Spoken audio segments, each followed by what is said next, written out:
Ladies and gentlemen, this might be the final chapter for OTF. In a shocking turn of events that's got the streets talking, Lil Durk is officially heading to trial, and the stakes couldn't be higher. This ain't just another rapper in court. This is the leader of one of the most feared and respected labels in hip-hop today. And just when fans thought it couldn't get any worse for the OTF camp, Boona, one of Durk's closest allies, has been arrested for murder in a developing case that could shake the entire crew to the core. Whispers are turning into full-blown theories.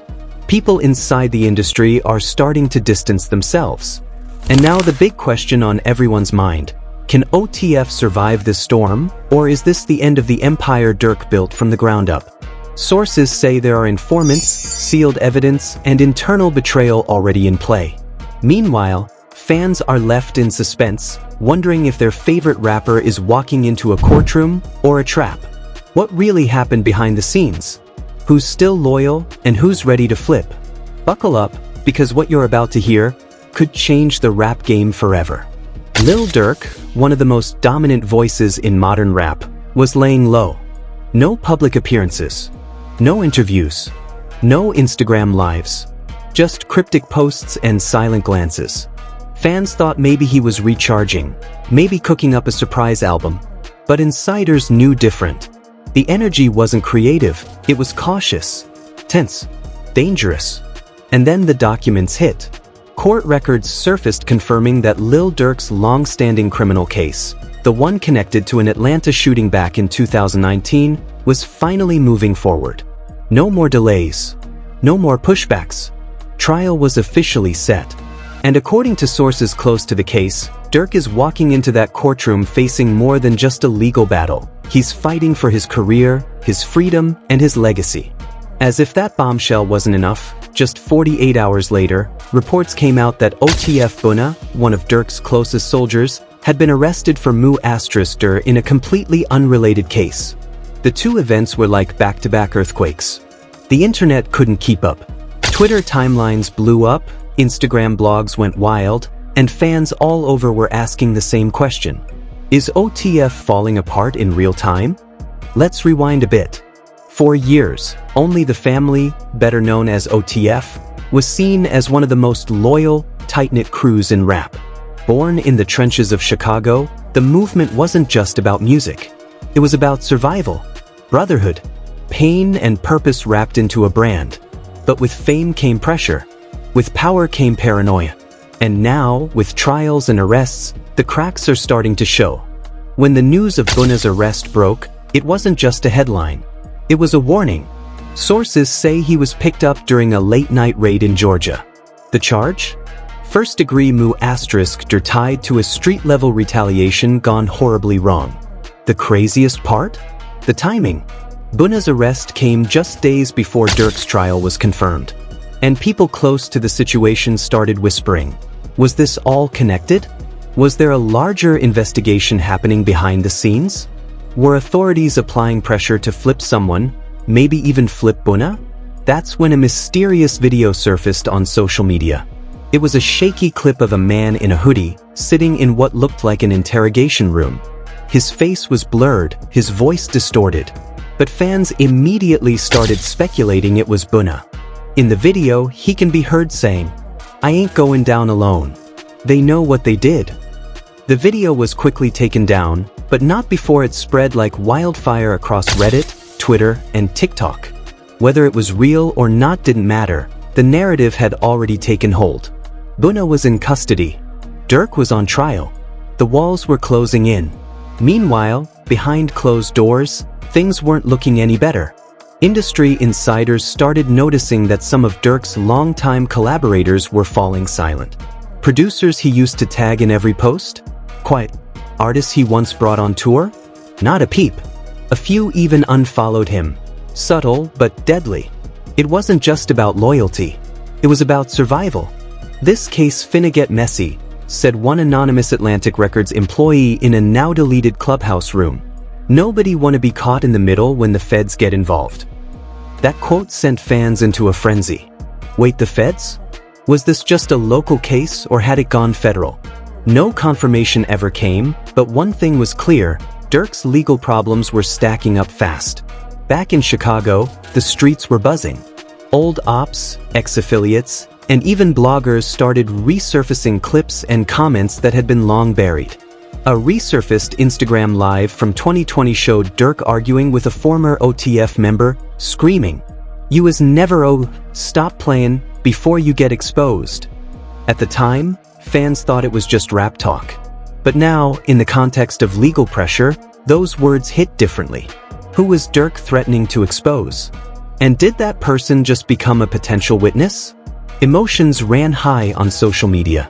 Some fans stood by Durk, saying he was being targeted because of his success. Others started doubting him, wondering if fame had changed him, and if the family he built was ever real at all. Then came another twist. A local Chicago journalist released a blog post claiming that 2 more OTF members were under investigation in a multi-state RICO probe. The article didn't name names, but it sent chills through the fanbase. "This feel just like how they took down YSL," one commenter wrote. "Durk better be careful, Boona might be the first domino." All eyes turned back to Boona. His mugshot made headlines. His charges were plastered everywhere. But the biggest clue came from a court filing. Boona had requested protective custody. That sent conspiracy theories through the roof. Was he scared for his life? Or scared of who might think he's talking? And just as this was unfolding, Durk dropped a photo on his Instagram story. No caption, just him in front of a church, hands together in prayer, eyes closed. Was it symbolic? Was he asking for strength? Or signaling something deeper? Either way, the silence was loud. In the meantime, academics went live to weigh in, and he didn't hold back. "This is chess, not checkers," he said to his 40K plus viewers. Boona going down right before trial? That's not random. That's strategy. Authorities want to shake the tree and see what falls. He even hinted that Boona and Durk could be tied to the same umbrella investigation, suggesting that the Mu *Der Boona was charged with might reopen questions about Durk's old charges too. When bodies drop and money's involved, everybody becomes a suspect, AK said. And loyalty fades when the sentence hits double digits. Within 24 hours, fan theories exploded. TikTok sleuths created full timelines of OTF's movements. Reddit threads listed suspicious lyrics, screen recordings, and deleted tweets. Some fans even believed that Durk knew Boona was going to be taken down, and that's why he'd been distancing himself. Others thought the opposite, that Boona's arrest was the real beginning of the end. A few even claimed that Boona had evidence tying other OTF members to street activity. The stakes were rising fast. Labels were worried. Brand deals were silent. Concert promoters started to pull back. Behind the glitz and glamour, the empire was shaking. And then a voice memo leaked. In the audio, shared by an unknown source, an emotional voice, believed to be someone close to Boona, could be heard saying, "We told him this would happen. We told him to lay low. Now he gone, and they trying to use him to break the whole team." Was Boona set up? Or did he just get caught slipping? Was the system targeting OTF? Or was the crew cracking from the inside? One thing was clear, Durk's trial hadn't even started yet, and the drama was already explosive.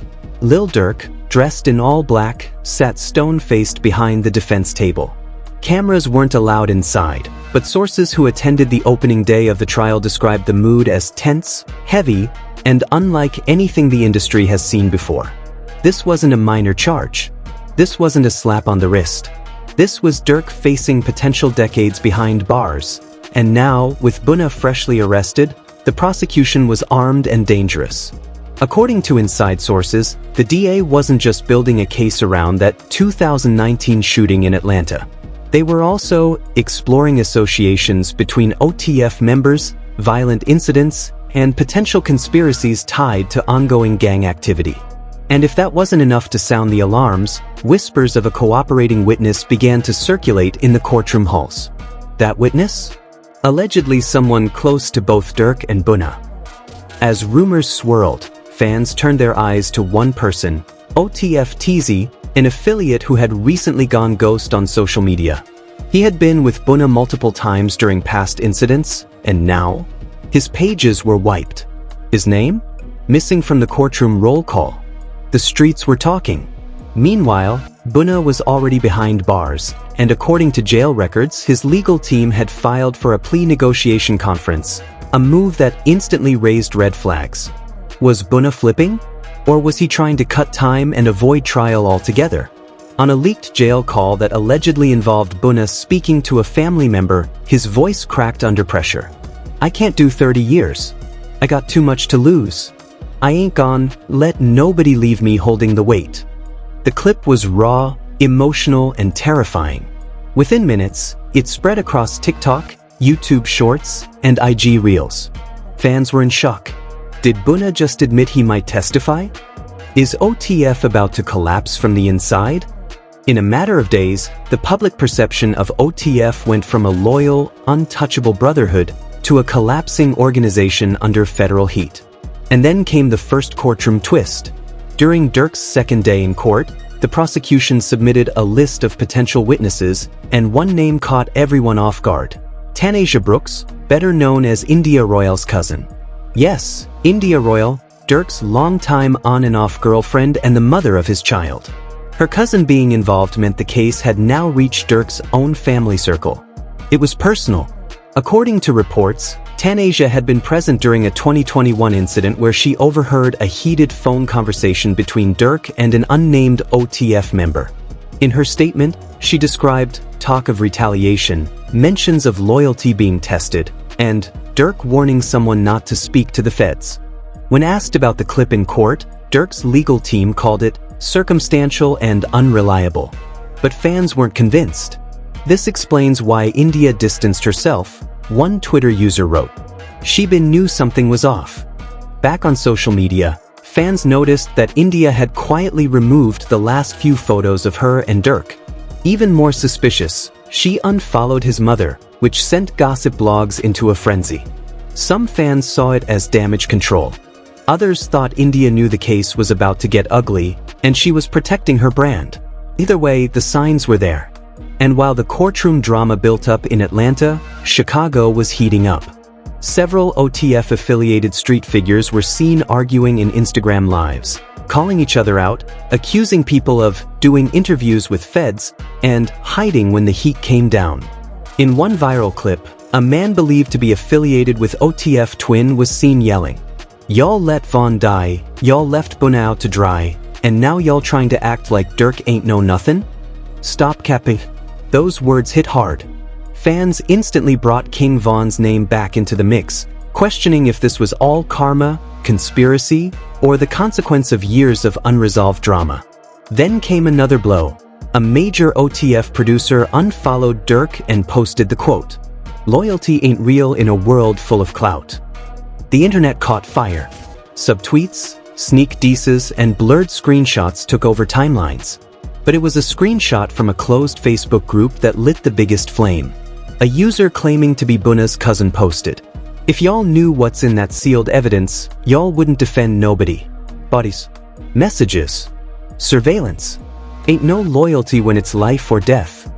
Whether true or not, the post was enough to send the internet into another spiral. Podcasters, YouTubers, and even mainstream outlets began publishing pieces titled, "The Fall of OTF? Is Durk the next YSL-type indictment? The Death of Loyalty in Modern Rap?" Meanwhile, Durk remained silent. No tweets, no interviews, no denials, only court appearances and photos of him walking in and out, head down, hoodie tight. And then, the second courtroom bombshell dropped. According to one journalist sitting in court, the prosecution played surveillance audio allegedly tying a vehicle Durk rented to a post-shooting escape route. It wasn't proof that Durk pulled the trigger, but it tied him to the movement after the shooting. His defense immediately objected, claiming the vehicle had been rented by his management and that Durk wasn't in the car. Still, the jury heard it. The courtroom went silent. Then came a brief recess. While court took a break, an anonymous source leaked text messages between Boona and an unknown contact, timestamped the day after the shooting he's now charged for. One message read, "Tell bra I stayed down. I ain't say a word." The second, "But if I go down, he comin' with me." Speculation went wild. Was he talking about Durk? Another OTF member? Or someone else entirely? Regardless, the damage was done. Fans flooded Boona's old Instagram posts with snake emojis. Old clips of him saying OTF4L were now being used against him. And the internet was divided. Some fans still believed in Durk, calling this a setup by the system to bring down powerful black men in rap. Others said Durk built OTF on loyalty, but didn't practice it himself. The phrase 4L don't mean forever started trending. And just when things couldn't get any worse, another OTF name hit the headlines. A young up-and-coming rapper from the OTF roster, who we'll call Mello, was reportedly detained in Los Angeles for questioning in connection with a 2022 robbery case. No charges were filed, but the arrest made headlines anyway. Now it wasn't just Durk, not just Boona. The whole camp was in the spotlight. And all the while, the trial moved forward. Witnesses lining up, evidence dropping, and the prosecution building a story that Durk wasn't just caught in violence. He was connected to an organized structure built on fear, loyalty, and silence. The writing is on the wall. Boona may not stay loyal. More names could be added. And Durk's trial isn't just about one night in Atlanta. It's about the entire empire he built, brick by brick, and whether or not it was always doomed to crumble. Reporters, street legends, even a few low-key industry execs trying to stay unnoticed behind dark shades and fitted hats. Everyone wanted a seat to see what would happen to Lil Durk. Because at this point, the trial wasn't just about one incident, it was about an entire movement. An empire. A label that had become a symbol of loyalty in the middle of chaos. And now, that loyalty was being tested in front of the world. Boona hadn't shown up. He was expected to testify, or at least be mentioned, but courtroom sources confirmed he was being held in isolation, awaiting his own trial, and had requested to delay any involvement in Durk's case. But behind the scenes, there were whispers that he had spoken privately to authorities, and the contents of that conversation were sealed. Still, the court moved forward. Witnesses gave vague stories. The prosecution played security footage. The defense pushed back. Every detail was debated. Every text, every car rental, every small movement Durk made in 2019 was under a microscope. But then came the moment that broke the internet. On the third day of trial, the prosecution introduced a surprise witness, a female connected to both Boona and Durk, previously unnamed in all reports. Her identity was protected for safety, but her testimony changed everything. She claimed she was with Boona the night after the alleged shooting. She heard him on the phone. She remembered his words clearly. "It's handled. Now we just gotta make sure Durk's name stay out of it." Gasps filled the courtroom. Durk's lawyer immediately objected. But the prosecution didn't stop there. They submitted phone records and tower pings allegedly placing Durk, Boona, and two unnamed OTF members all within 3 blocks of the scene minutes before the shooting. Now remember, Durk has always maintained he left before things popped off. But this new evidence? It raised serious doubt. Back on social media, fans were in chaos. That's it. It's over. They really trying to bury Durk. This whole thing feels like YSL 2.0. Meanwhile, academics, bloggers, and podcasters were all weighing in live. Say cheese, no jumper, even Vlad TV posted reaction videos by the hour. One viral tweet summed up the mood perfectly. OTF was a family until prison got involved. Now it's every man for himself. Then came the final blow. During closing arguments, the prosecution didn't just accuse Durk of being involved in the crime, they painted him as the glue holding a street operation together. The lawyer said, "Mr. Banks may wear designer clothes and rap about pain, but his choices empowered real violence. This isn't just about music, it's about accountability." On the defense side, Durk's attorney argued back fiercely. He called the case a smear campaign, said Durk was being targeted because of fame, that he had moved on from street life and built opportunity for others. He's not a criminal kingpin. He's a father, an artist, and an entrepreneur. Are we really going to crucify a man for who he used to know? The jury was dismissed. The wait began. Outside the courtroom, fans camped out. Live streams popped up showing people holding signs, "Free Durk," OTF4L, and Justice for King Von. The media had turned the trial into a full-blown spectacle. Some said it felt like a movie. Others said it felt like a funeral. And then came the verdict. Not guilty on the most serious charge. Gasp. But guilty on obstruction. Guilty on possession of a firearm by a felon. The courtroom was frozen. Durk dropped his head. His team looked shocked. He wasn't going away for life, but he wasn't walking free either. According to court insiders, Durk faces up to 7 years behind bars, depending on sentencing. He may be eligible for parole sooner, but that decision is months away. Fans online were in a full-blown meltdown. They gave him a win and an L at the same time. Durk survived the big charge, but he's still going in. OTF won't be the same when he gets out. And what about Boona? Still locked up. No bail. No word. But after the trial, more documents surfaced that suggested Boona may be cooperating in unrelated cases, which, if true, could mean he cut a deal to save himself, while letting Durk take the hit for the obstruction. Back in Chicago, OTF-affiliated accounts started going private. Some deactivated. A few changed their bios from OTF to Free Me or Solo Forever. Even more shocking? A verified account belonging to a former OTF shooter posted, "Told y'all loyalty only goes so far. Watch who you call family." The fans took it as confirmation. The OTF family was falling apart, right in front of our eyes. Meanwhile, India Royale posted one word on her story: freedom. Some thought it meant Durk was finally unburdened. Others thought it meant she was fully separating herself from everything now that court was done. But the biggest twist came just days after the verdict. Durk's official label rep posted an image of a new project, titled, "Last of the Real Ones, the Final Tape." Fans are now wondering, is Durk dropping one last album before going away? Or is this his way of closing the OTF chapter for good?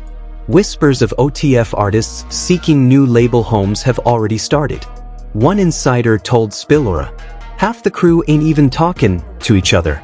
Once Boona flipped, trust was gone. So now we sit in a storm of emotions. Some fans are celebrating.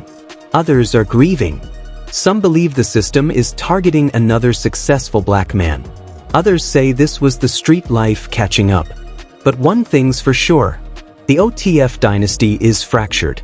And no matter what comes next, nothing will be the same again.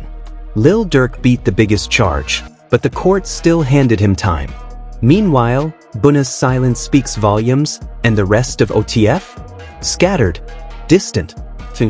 What started as a music label built on loyalty, pain, and survival might now become another cautionary tale of how the streets don't love nobody, even if you made it out. The fans are torn.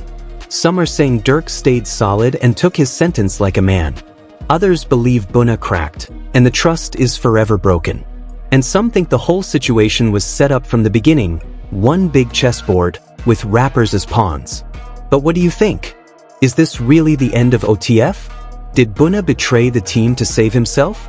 And will Durk bounce back stronger? Or will the rap game move on without him? Let's talk about it. Drop your thoughts in the comments. We're watching every single one. And if you've been locked in with us for this whole video, make sure to like, subscribe, and hit that bell because this story, it's not over yet. We'll keep you updated the moment something new drops.